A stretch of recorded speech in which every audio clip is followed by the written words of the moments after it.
Hello, AOQ. Hello, Martin. Good to see you guys. AOQ asks, why did you switch? I switched because I'm a Twitch affiliate on my other account, and when you stream as a Twitch affiliate, you have to wait 24 hours before you can publish to other platforms. And my church members aren't on Twitch, they're on YouTube and Facebook. That's why I switched. That's why we have the church channel. Good question. Martin says, watching on my iPad, my comments will come in late. No problem, Martin. No problem. Just wait for some people to show up. We'll get rolling.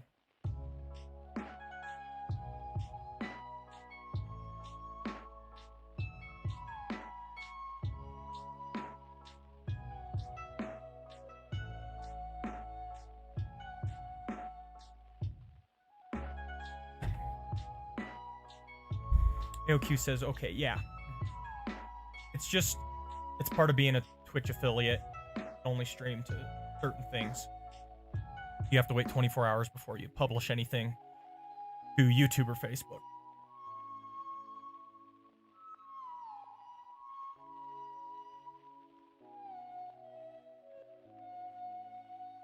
To see you guys, welcome. Glad you're here. Like I said, we'll just wait a few more minutes for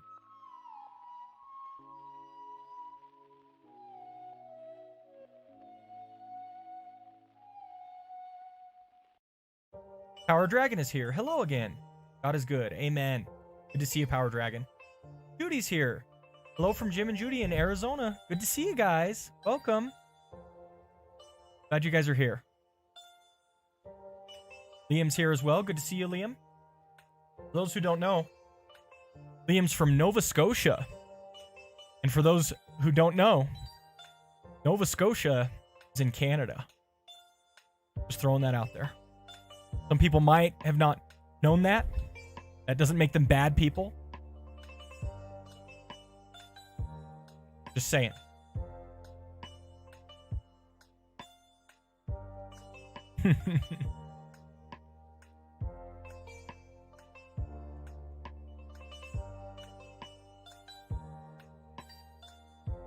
Like I said, we'll just wait a few more minutes. Afflin says, are you sure? Yeah, we checked. We checked because I got lost. Geography, clearly not my strong suit.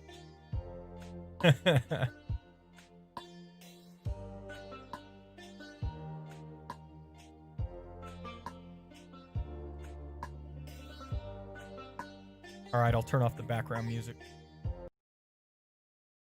I want it to be distracting. We're at 6:30. Time to get going. We always start off with review, so that takes a little bit to go through so people can still trickle in. Apologetics lesson 18, guys.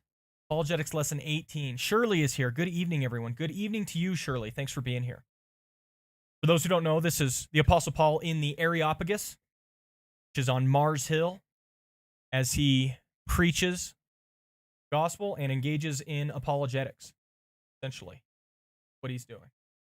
So there he is, preaching the gospel and engaging in apologetics, the Apostle Paul. So let's go to next slide. Now our path forward. I've talked about this before, but it's important to recognize. Just one second, I'm going to correct this real quick.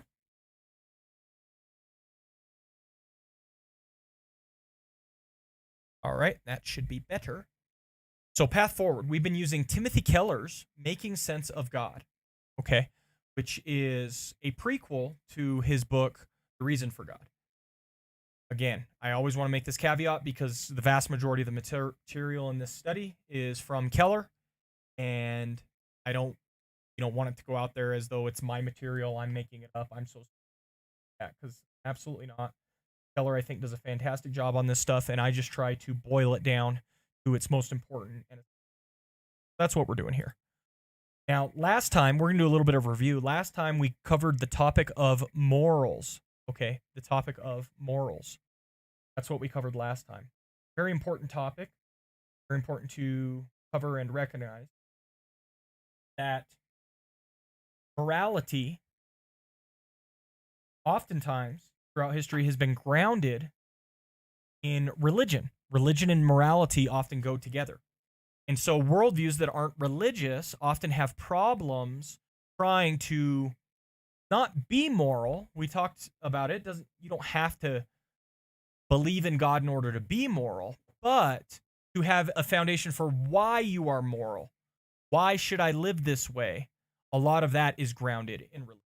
That's a big difference. Okay. So we've been talking about that as well. Now, we boiled down the religious argument last time. This was the original argument that we used from last time, and I want to just remind everyone about it. And so here was the argument. If there are objectively binding moral obligations, then God exists. There are objectively binding moral obligations, therefore God exists. And we talked about refuting this last time. There were a few different ways to refute it, to go about denying it. And we talked about what the denial of each side ends up resulting in. We explicitly went into detail that if you deny the first premise, that there are objectively binding moral obligations, then God exists. If you deny that first premise, what you're essentially saying is that the existence of objectively binding moral obligations does not necessarily imply that God exists. What this means is that morality must be some brute fact that just exists out there in the universe, kind of like trees. They're just there. We're not trying to describe how they got there or why they're there. They're just there, okay? So that's, if you deny the first premise, that's what you end up with. If you deny the second premise, that there are objectively binding moral obligations, then you end up essentially with the idea of moral relativism. That's what you end up with, moral relativism, if you deny this second aspect, this second premise. So they're brute facts if you deny the first premise, or moral relativism if you deny the second premise. Now, again, we want to say this clearly. It's not as though this argument from morality is airtight. It's not as though if you argue from morality that you've got an airtight argument for the existence of God. That's not true. But these basic denials are what you kind of lead to or end up in. And remember, the idea that morality is just brute facts, or that morality is just relativistic to societies or cultures, both of these had problems associated with them. And we went into details on those. Now, here's where we ended up going with arguing for a Christian or religious standard for the existence of morality. Here's where we ended up going. Keller said this: why would we unavoidably sense not only the reality of an objective good and evil, but also an abiding, overarching personal obligation to do one and turn from the other when there is no person to whom we are responsible? Okay? So if morality is just brute facts, they exist out there in the universe, if there is no one to be responsible to, then those brute facts don't have any authority in my life. They don't present or impose upon me any real obligation to follow them. Okay? So that was one of the keys that we went into last time. That obligation is of necessity a personal obligation. You can't be obligated to a thing. You have to be obligated to someone. Okay? So if morality just hangs out there and exists independent of any person, then it can't impose obligation upon us. That was the idea that we arose at last time. Okay. Just like Keller says here, an overarching personal obligation to do one and turn from the other. If there is no person to whom we are responsible, you can't have it. Okay? And I told you guys this. This is the goal when you use the moral argument for the existence of God. This is the goal.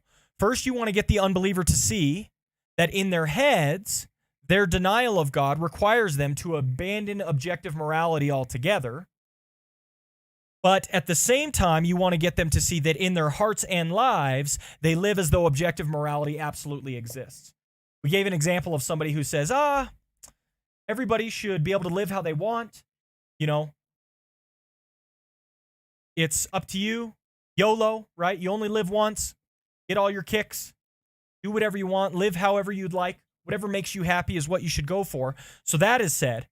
But then there's moral indignation expressed when a governmental system or other people live differently than what is proposed. So on the one hand, just you only live once, do whatever you want. But then on the other hand, well, no, the government shouldn't do that.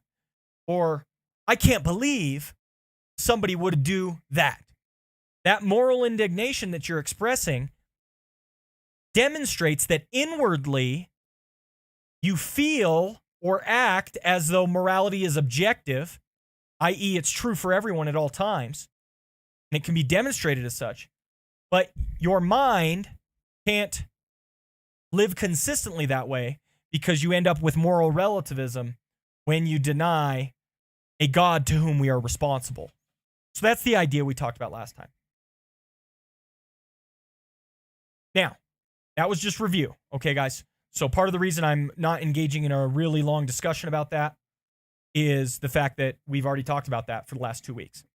Tonight, I want to go to question 9. Question 9 is the question of justice and oppressors.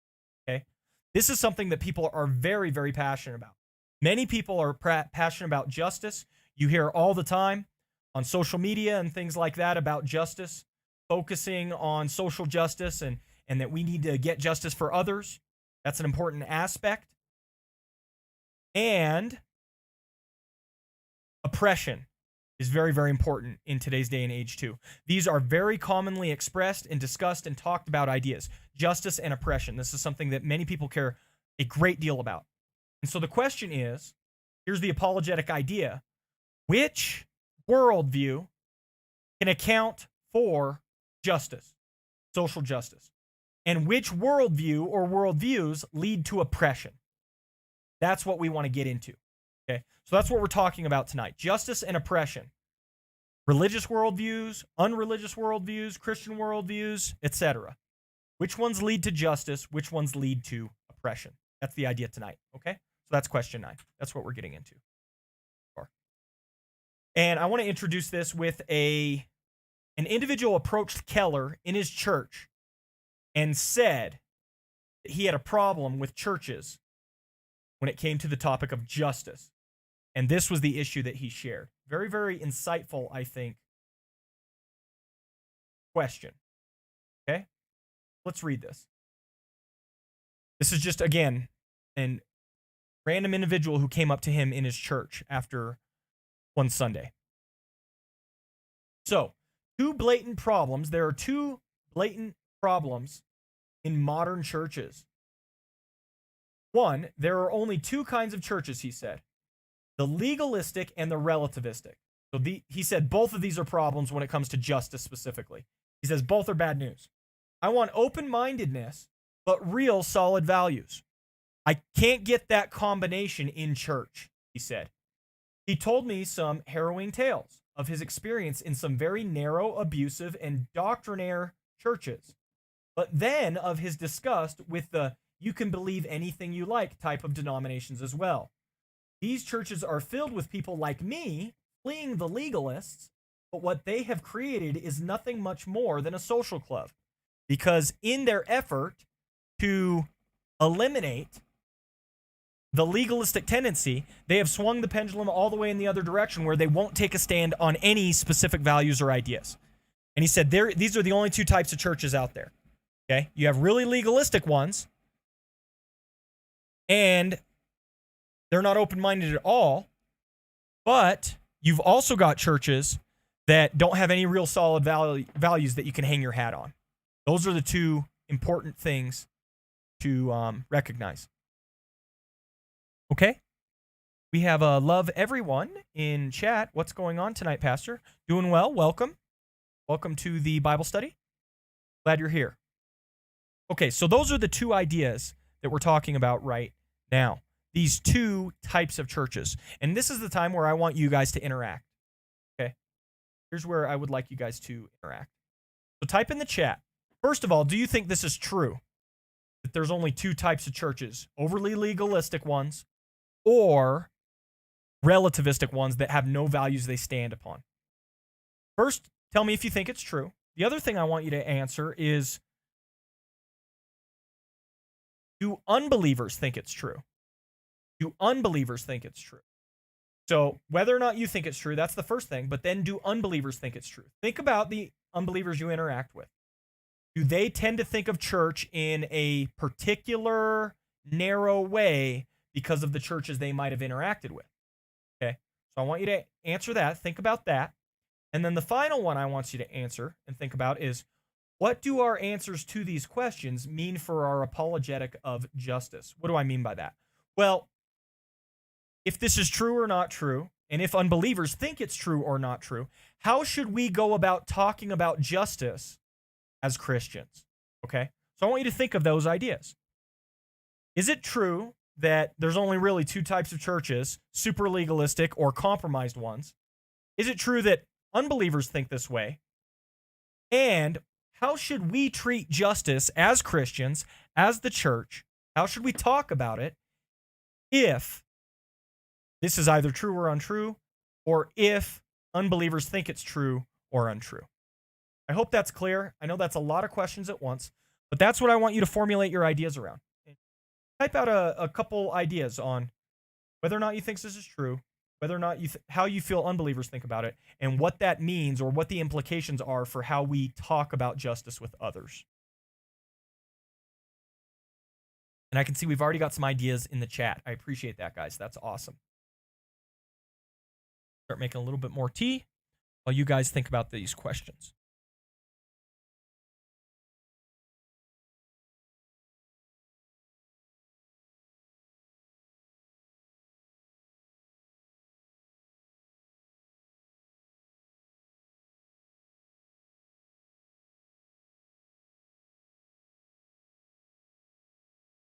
Liam's got a couple of answers. AOQ putting in their ideas. Shirley has an idea.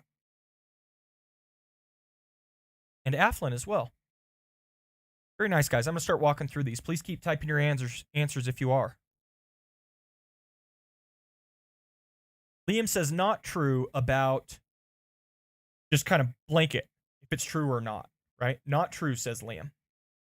Now, AOQ says, yes, they do think like that. So AOQ has definitely interacted with some people that think narrowly about what churches are like, how they function, what they believe, okay?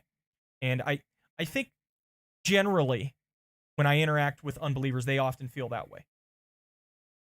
Not saying it's true across the board, but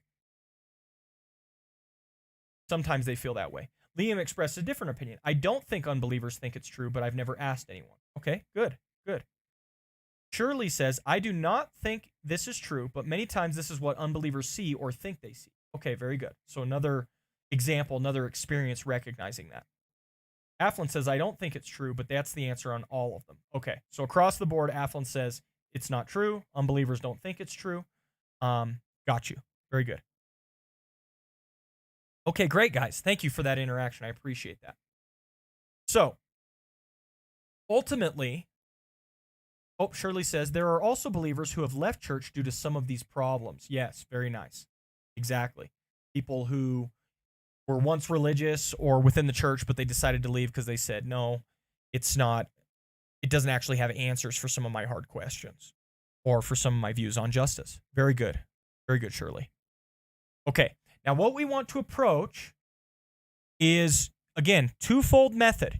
When you go to apologetics, you want to play offense and defense. Okay? You want to, on the one hand, demonstrate that Christianity can account for justice. Okay? That's the one hand. That's playing defense. You're defending the Christian faith.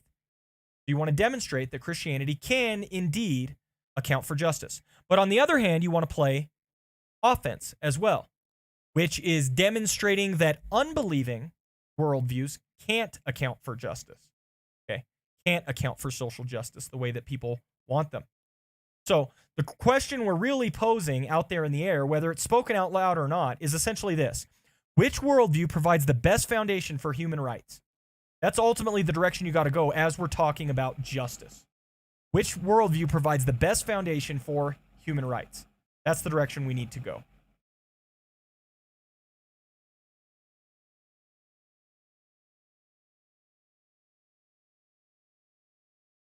Athlon says, could you define social justice? I don't have a strict definition in my head or mind right now, but I have a picture of it.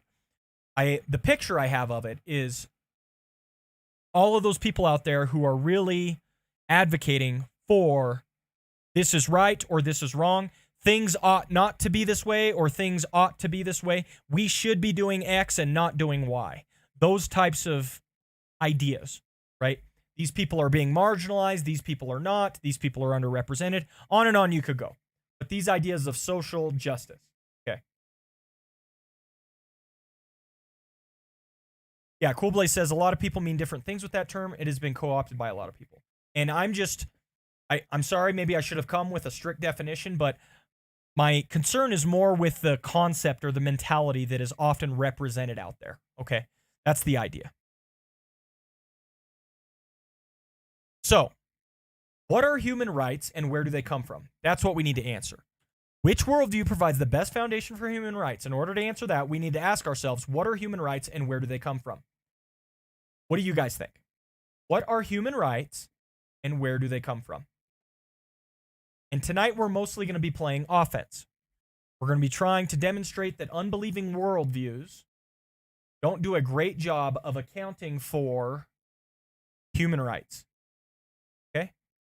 That's our task this evening.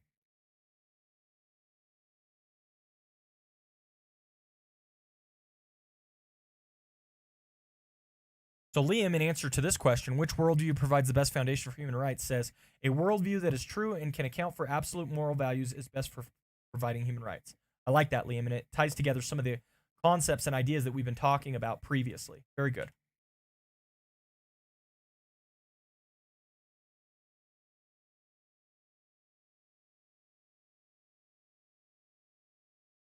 Shirley says, they originally came from God's word, from the Old Testament through the New Testament. Even the law upheld justice. Very good, Shirley.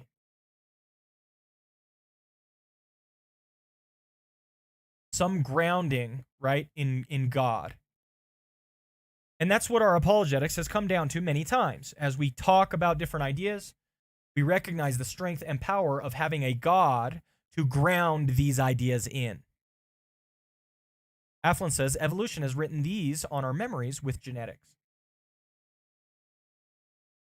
Very good. Appreciate your contribution, Athlon. Absolutely.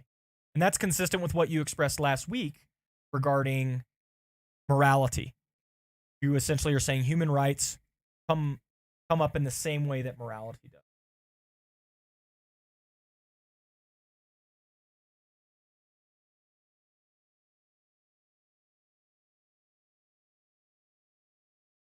Okay.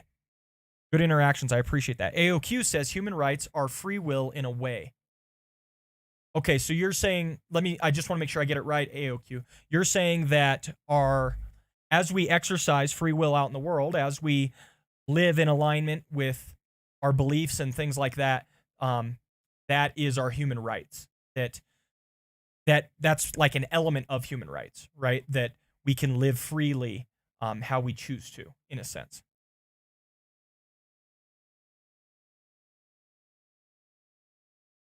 Okay.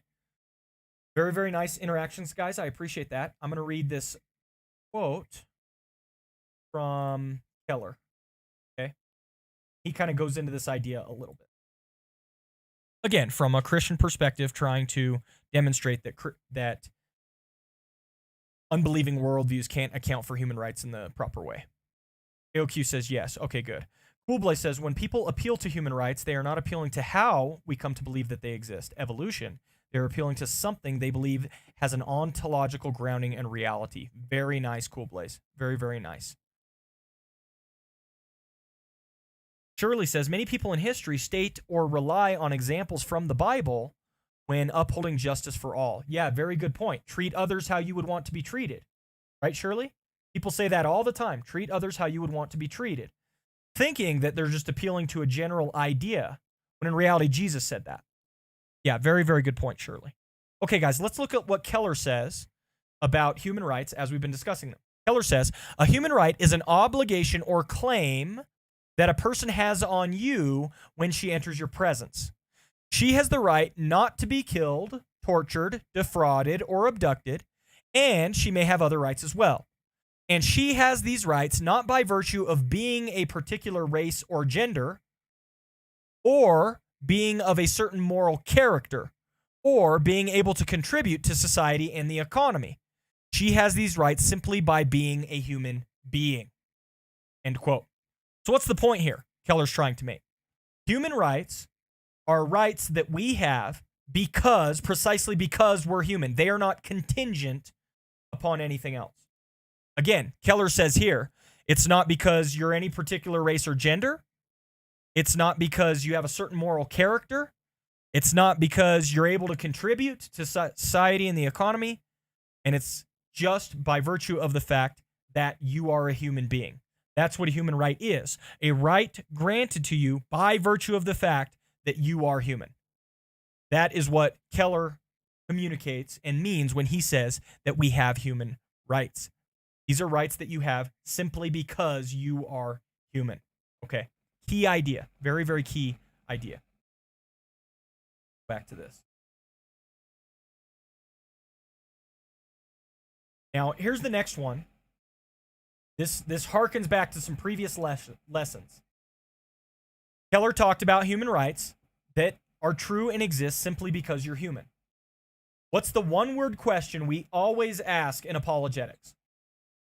What's the one-word question we always ask in apologetics? We've talked about this many times in the past, but I know many are new. This question that we're going to ask, this one-word question that we always ask in apologetics, has to do with a similar question that your children always ask you as they're learning about the world. What's the one question we always ask in apologetics? Yeah, Shirley's got it. Liam's got it. Why? We always want to ask the why question. How does this relate? Well, here we said human rights are rights that you have because you are human, precisely because you're human and not for any other reason. DJ Steep says why as well. Judy says why. You guys are crushing it. Precisely. That's the question that needs to be asked, okay? So human rights are human rights you have because you're human, by virtue of that fact.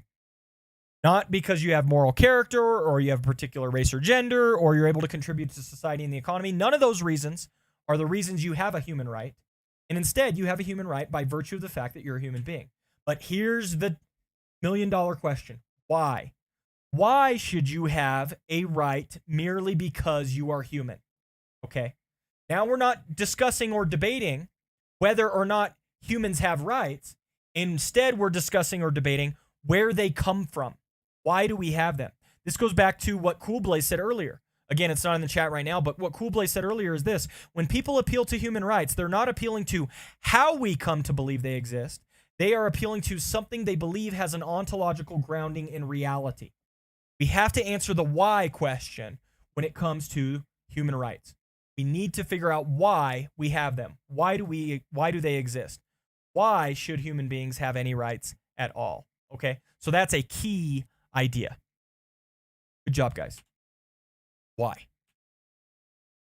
Now, this is how Keller puts it. The question is, however, why do people have such rights? The United Nations Universal Declaration of Human Rights does not answer the question, but simply lists them. It just says, these are the rights that humans have, and lists them. Is that enough? Is it sufficient to say that human rights simply exist? They are there, and we don't know why. What do you guys think? This is the question we need to answer. Why do people have these rights? We all seem to agree that we have them, but the question is why?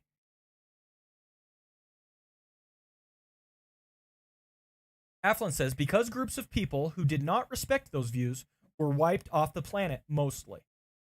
So that is a viable interpretation provided you already believe in natural selection and evolution. I could see how you would come to that conclusion if you believe in natural selection and evolution. You look around in the world and you say, yeah, these people don't really exist. Everyone seems to really agree that we have human rights. And because you already believe in natural selection and evolution, you say, the people who didn't believe that must have all got wiped out. And like you said, Athlin, earlier, it's imprinted on our genes.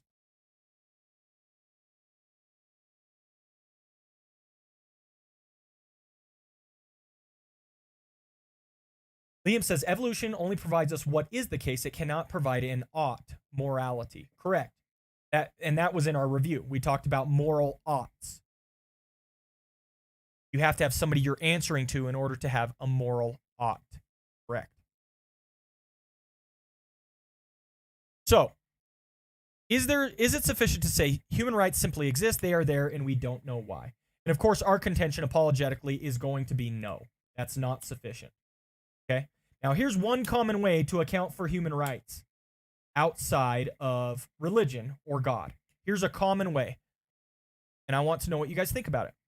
It is argued that human beings have rights because of their capacity for rational choice. Okay? You have rights because you can choose rationally, right? This is what separates us from the animals. We have the power of rational choice or some other aptitude. This is what separates us from the animals. That's what gives us our rights. And yet Keller says the problems with this view are serious. What problems do you see? I want to see if you guys can pick out the problems with this view or idea. There's one big problem with the idea that human beings have their right because of some sort of aptitude or capacity for personal choice. What do you guys think?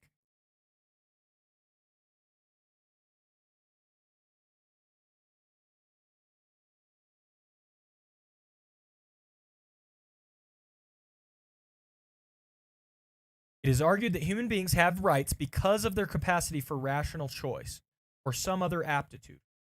What problem do you guys see with this view? If this is where human rights come from, what are the implications for human rights as we live in the world around us?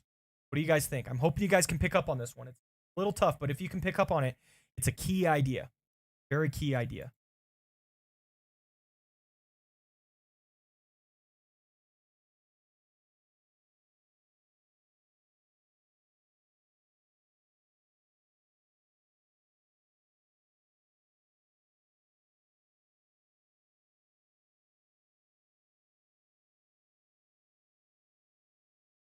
Beam's got an idea. Shirley's got an idea. Good, good.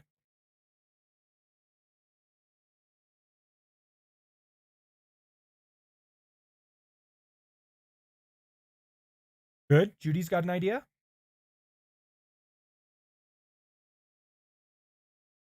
Yeah, these are all related ideas. Very nice. Appreciate the interaction, guys.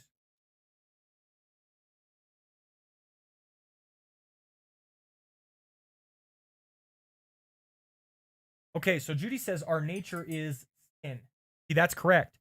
And original sin plays into this idea of human rights coming from our personal capacity for rational choice. If our sin nature is impeding or affecting our capacity for rational choice in some way, shape, or form, then that has implications for our human rights. So that's absolutely true. Okay. Now, Shirley and Liam also had good ideas. What about the disabled person that can't be rational? Shirley says, not every human being has capacity to make choices, etc. Small children, disabled people, etc. Right. See, this is a key idea as well, guys. Look, if human rights are based upon your capacity for rational choice, all you have to ask yourself is, are there human beings who lack the capacity of rational choice? And of course, you guys are nailing it. Yes, there are some human beings that lack the capacity for rational choice. Some disabilities, some small children. If we derive our human rights from our capacity to make rational choices, then all human beings who are unable to make rational human choices, by definition, don't have any human rights. You guys see that implication? Now, somebody who's disabled or a small children cannot interact with or cannot have human rights because they don't have that rational choice. See, that's the issue. Or if you ground it in any other aptitude, you probably can come up with a human being who doesn't have that aptitude. That affects it. So yes, very, very good. Good answers, guys. So this is how Nicholas Wolsterstorff, he wrote a book called Journey Towards Justice, trying to talk about justice in general. And in his book, Journey Towards Justice, he brings out this issue. Okay. Nicholas Wolsterstorff says this: newborn infants do not yet have the capacities mentioned, nor do those in a coma, those mentally impaired in other ways, nor even many of the very elderly. So, on the main secular theory defining and grounding human rights, the very young and the old have none. Yet virtually all would agree that these persons without capacities still have the right to not be shot and have their bodies tossed into a dumpster. And I know that's a graphic image, but it's being used because that's the very definition of having no human rights whatsoever. If you don't have human rights, then what can be done to you is to just shoot you and toss you into the dumpster. That's if you don't have human rights, okay? And what is essentially being said here is clearly many of us would agree that very young, very old, elderly, those in comas, newborn infants, etc., all have human rights that ought not to be violated. Okay?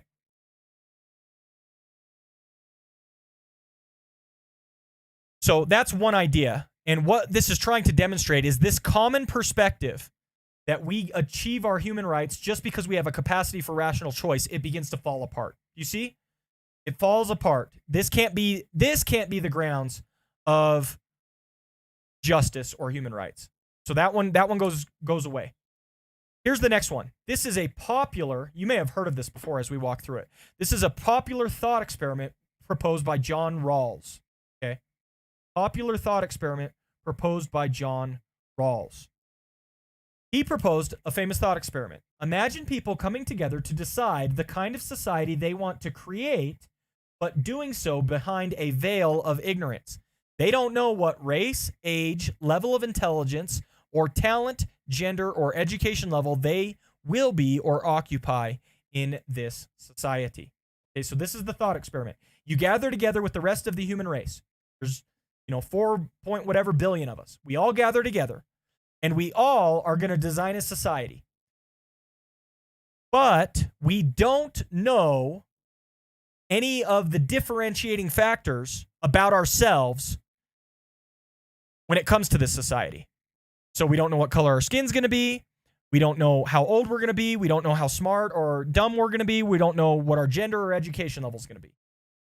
What kind of society would you build? Says John Rawls. And his contention is the society that you build is going to be one that has fundamental human rights built into it. You see his point? If you didn't know which place in society you would occupy, then it behooves you to create a society in which there are mutual human rights for all, so that whatever position you end up holding in society, you have the rights you deserve. That makes sense? That's what Rawls' argument is. We were all to design a society from scratch, and you were behind a veil of ignorance. You didn't know what position or level you would occupy in the society. How would you design that society? And Rawls says you would design a society with human rights. That's first and foremost what you would do. So he basically says this thought experiment demonstrates how we arrived at a general consensus as to what human rights are. Now, do you guys see any issues with this one? This one's a little more complicated, but it's a similar idea. Do you guys see any issues with developing your understanding of human rights through this methodology, this kind of thought experiment? You guys see any complications or issues with it? It's okay if you don't. But the one of the big things I want to point out about it is, again, that in this thought experiment, John Rawls is trying to justify why we have human rights to begin with. He's trying to say, look, this is a good idea of kind of how or why they came about. Liam says 7.8 billion. Thank you, Liam. Yeah, I just picked a number out of my hat.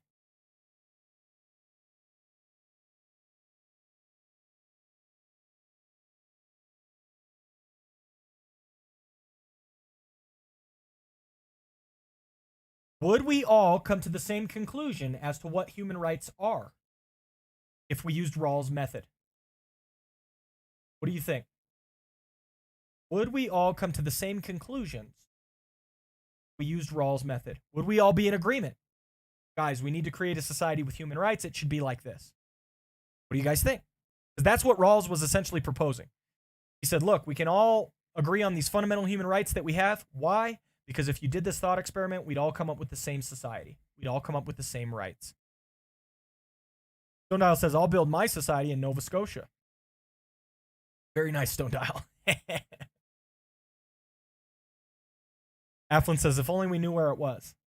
That's correct, Aflin. Somewhere in Europe, I believe. Ublay says, no.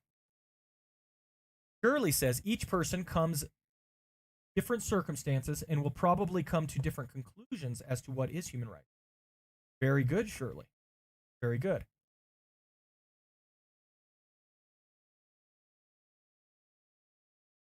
Custers say it's too generalized and it's unable to fine-tune for special needs. I like that. Very nice. Good. Thanks for your interactions, guys. Let's go ahead and see what Keller has to say about the topic.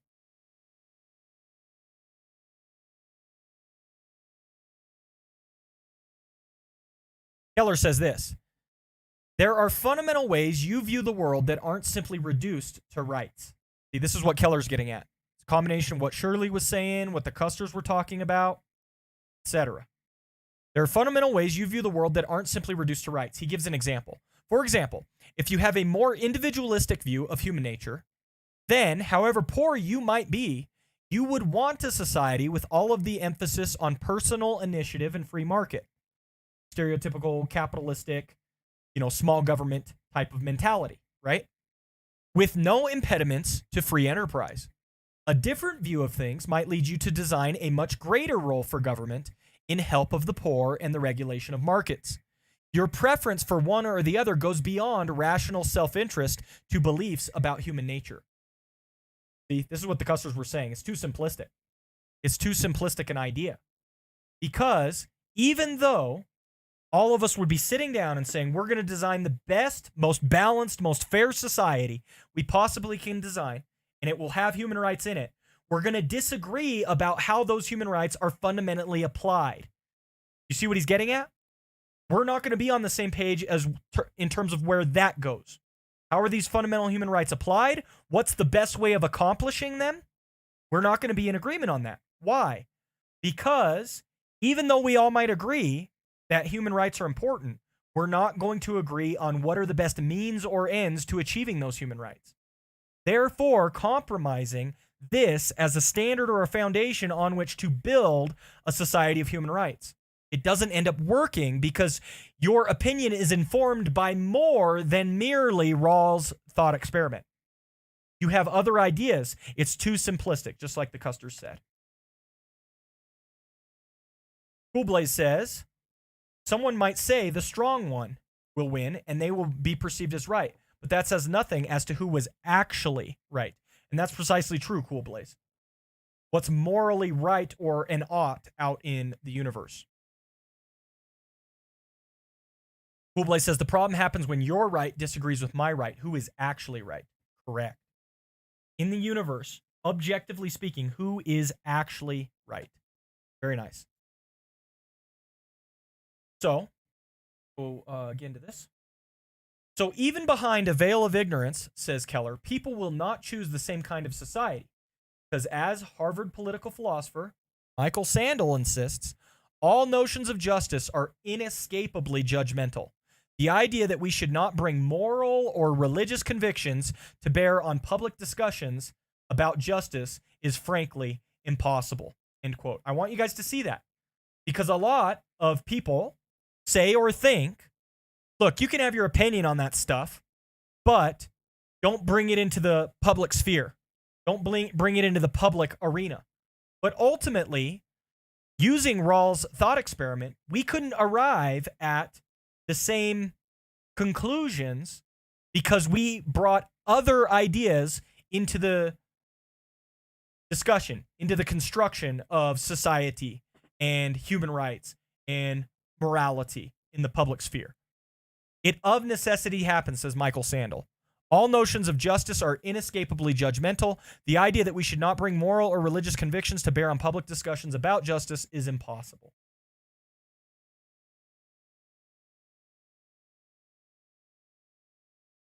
And so this, what I'm demonstrating here is that Rawls' way of establishing human rights and justice also fails. Okay, we've already established that common idea of human rights and justice fails. Now Rawls' thought experiment fails. So let's go on to a couple other ideologies. And we don't have time tonight to go in depth into each of these. I want you to know there's been a lot of philosophical discussion down through history about social justice and human rights and where they come from and all of those things. Keller makes the contention in his book, and he does so quite philosophically as well, that all of these other systems fail to establish true human rights. But I'm not going to try and make the case for every single one of them tonight. There's just too much, okay? And it's very in-depth material. But I want to give you a broad overview of why other ideologies fail according to Keller, okay? So I want to give you that information at least. Other ideologies fail according to Keller. First, capitalism and socialism, he says, both right and left, could be oppressive. Doesn't matter which direction you go, either of them could wind up in oppression. Capitalism or socialism could be oppressive, right and left. Either of them could be oppressive. He continues, fascism and communism. They lost their moral bearings as they defined the greater good in such a way as to justify violence and use bureaucratic and scientific methods to do it efficiently. So in a sense, these systems of trying to establish human rights also failed. He continues, each ideology found ways to make its respective social ideal so totalitarian as to exclude and exploit any opposed to it. End quote. So this is the idea, that it's impossible to come up with an ideology or a system, ultimately, that can have an objective grounds or measure of human rights and why they exist and where they come from without God, without appealing to a creator. That's at least what Keller's contending, okay? I'm sure not everyone would agree with him, but that's his contention, that it's impossible to come up with a sufficient basis for human rights outside of God, at least for an objective basis for human rights, okay?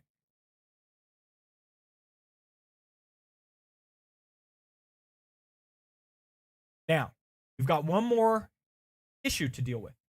Postmodernism recognized that it was impossible to come up with this basis, recognized that capitalism and socialism failed, recognized that, other standards or stances, Rawls' perspective, each of these failed. So postmodernism came along, okay? And here's what postmodernism posited. Postmodernism decided to go about it in a completely different manner. You can see here right here in the first lines, postmodern thinkers argue that modern metanarratives are inherently authoritarian because they suppress difference. Okay? So what postmodernism did is it leaned right into this thing, full bore. It said, look, they're all going to be oppressive. Okay? It doesn't matter. If you come up with any metanarrative by which we're trying to establish the society and human rights, every single one of them is going to end up in oppression. Can't avoid it, says postmodernism. So what's the conclusion? What's the solution? If you can't avoid metanarratives that are oppressive, if you can't avoid them at all, then what's the conclusion? What do we come to? Postmodernism says there shouldn't be any metanarratives. He continues, dissent against any of them is seen as not merely a different point of view, but rather an anti-rational or antisocial, a form of primitive barbarism. That's what we're reduced to. To oppose these modern grand narratives, postmodernism denied any universally true values, any ability of reason to penetrate and comprehend all of reality. Rulers use truth as a form of social control. So that's what it boils down to. You're trying to establish truth, what is true, etc. It's all just forms of control. It's all just forms of oppression. That's all you're using it for. It's power. It's a power grab. Why? Because there are no real meta-narratives that count. There are no real meta-narratives that are standards. Okay? That's what it is. We recognize all the meta-narratives end up being oppressive. They end up being power plays and attempts at grabbing control. And so to stop that, we're going to say there are no meta-narratives. There aren't any objective realities out there. And all you try to call it truth, but really you're just using it to establish your meta-narrative. That's the idea behind postmodernism. Okay? So, does postmodernism solve the problems? We no longer have meta-narratives that are trying to establish objective standards for human rights without actually being able to do it. Does postmodernism actually solve the problem? What do you guys think? Does it finally get rid of the issue and by saying, look, there aren't any meta-narratives. Stop using them to try and justify your particular perspective or standard. What do you guys think? Does postmodernism finally resolve this tension?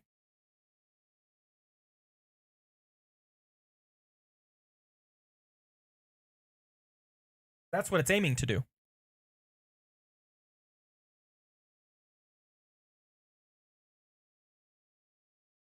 Again, we've walked through many unbelieving,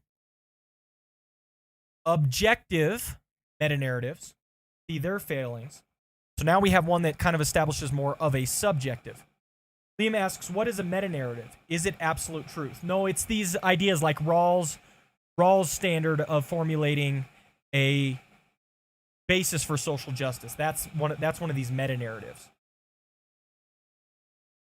Postmodernism essentially says stop trying to establish a meta-narrative.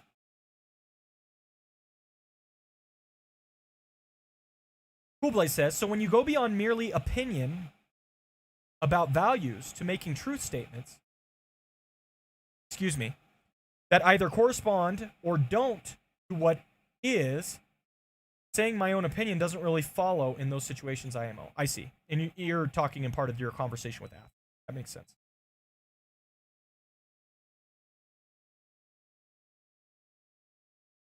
Custers say, people are still created in the image of God and will propose values regardless. Deal with it.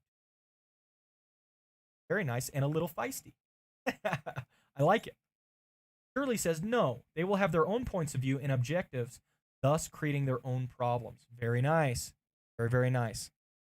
Here's the key. You guys are getting on it. You guys are getting right there. Listen, how Keller puts it, guys. Love how Keller puts this one. If we don't base human rights on capacities, what do we base them on? Wolsterstorff, summarizing much recent historical scholarship, argues that individual human rights developed for the first time in the Enlightenment, but out of medieval Christendom based on theological themes in the Bible. That's where Wolsterstorff goes. Why? Because when he looks at postmodernism as our standard, what he recognizes is just what Shirley and the Custers have both pointed out. What is that? I don't know if you guys have ever read the book, but D.A. Carson wrote a book called The Intolerance of Tolerance. What is it? What it demonstrates is that when you take this postmodern perspective that says, stop establishing a meta-narrative, stop making a power play, ultimately, you still create a group of insiders and outsiders. But the group is not based upon the meta-narratives that you've established here. It's instead based upon the meta-narratives of tolerance itself. And so the in-group are all of those who espouse tolerance, and the out-group are all of those who are too intolerant. So you actually end up creating a different meta-narrative. And the meta-narrative is just that. If you're a postmodernist who doesn't believe there's meta-narratives, then you're in. If you are anybody else who does believe in meta-narratives, you're out. And that itself is its own meta-narrative. It's subtle, but if you can see it, it's a key idea. The intolerance of tolerance. When you establish tolerance as the standard, tolerance as the norm, anyone who you perceive to be intolerant is to you intolerable and must be shut down. And we see it. We see that in society today. This is what postmodernism leads to. It leads to the establishment of tolerance as a totalitarian objective. And if you don't support tolerance, we can't have you. It is so intolerant of those who don't espouse the same meta-narrative. So in its attempt to get rid of or eliminate meta-narratives altogether, in its attempt to get rid of objectivity when it comes to human rights, it actually establishes just a different objectivity, if that makes sense. That's what it does. It establishes a completely different standard or objectivity other than this one. It's a key idea to understand. So even postmodernism can't escape the charge that it levels against all of these other meta-narratives. It falls victim to them as well.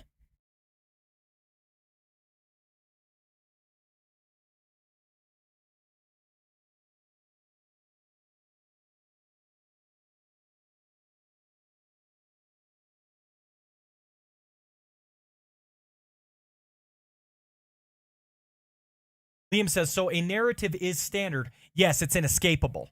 It's inescapable to establish some sort of standard by which we're trying to establish human rights. It's inescapable. Even when you try to escape it, you just end up establishing a different type of meta-narrative. I don't know who Bryson YK is, but Bryson YK thinks I look like Howie Mandel, which I think is a very nice compliment. Thank you, Bryson YK. And also welcome to the channel. You are coming in towards the end, though. Aflin says, well, it's seen in religion as well. Some use its rich legacy to create a cult around themselves. Very good point, Aflin. This goes back to what we said at the very beginning. Remember, there are only two types of churches, said that individual. Those who are super dogmatic and those who are so soft as to not be able to establish any sort of truth. And what we're going to get to is we're going to get to answering the religious objections next time. Remember, this is a two-part study. This part was on critiquing unbelieving worldviews, and next time we will go into establishing Christian or believing worldviews. Okay? So very good point, Aflin, and we don't have time to cover it tonight because we are coming to a close. So I'm going to review again this last statement. And then after this is my last slide. After this, we're going to pray together, and then I'll answer any final questions, comments, or concerns. Keller says, but if we don't base human rights on capacities, what do we base them on? Wolsterstorff, summarizing much recent historical scholarship, argues that individual human rights developed not for the first time in the Enlightenment, but out of medieval Christendom, based on theological themes in the Bible. Ultimately, human rights, we know they exist. We all live as though they exist, and we can tell they exist. But there are different narratives. Aflin espoused one narrative, that human rights are passed on through ancestors. They're embedded in our genes, and through the process of natural selection, any ancestors that did not believe in human rights were eliminated. That's one theory. But Keller's contention through Wolsterstorff is that we got human rights not for the first time from the Enlightenment, but from Christianity, based on theological themes in the Bible, primarily being created in the image of God. And this idea is what Martin Luther King ran to and grounded his understanding of human rights in. This idea is what the Founding Fathers, when they said, we hold these truths to be self-evident, that all men are created equal and endowed by their creator with unalienable human rights. The Founding Fathers, Martin Luther King, etc., grounded it in a creator, in Christianity. That's where human rights originally originated, and we're going to talk about that more. Okay, guys. Bryson says, I like the hair, or lack thereof, huh? Check that out, Bryson. Here, I'm going to take these off just so you can look at that. Truly bald. Truly bald. All right, guys, I'm going to pray for us. Hope you enjoyed that study. And after I'm done praying, I'm going to check the chat to see if there are any final questions, comments, or concerns. and then we will close out. Okay, so I'm going to pray for you. Father God, thank you for this time that we could study and try to understand this concept of human rights and where it comes from. And I pray that you would help us to mull these thoughts over, think about them, and think about how we can utilize these concepts in order to promote the truth of your word and of your gospel. Thank you for your grace and mercy. Please continue to draw us nearer to you and help us to grow. And we pray all these things in Jesus' name. Amen. Amen. All right, guys. Any final questions or comments? I know there's a little bit of a delay, so I'm going to wait. And if I don't see anything shortly, we are going to close. Liam says amen. Thank you, Liam. Thank you for praying. Thanks for being here, everyone. I thought we had some great discussion tonight, some great interaction. People on both platforms, really. So I really appreciate that, guys. Thanks for being here. All right. I'm not seeing anything else. I think I've stalled long enough. Thanks for being here. Like I said, next week, same time, same place, and we're going to be discussing human rights again, but we're going to be talking about it from a more of a religious Christian perspective. Okay? I appreciate that feedback, Aflin. This is a particularly tough one. Yeah, this is a particularly tough one, Aflin. I agree. Thank you. I appreciate that. All right, guys. Thanks again. Thanks for being here. Hope that you guys enjoy the rest of your evening and have a great rest of your week, okay? Take care. God bless. Bye.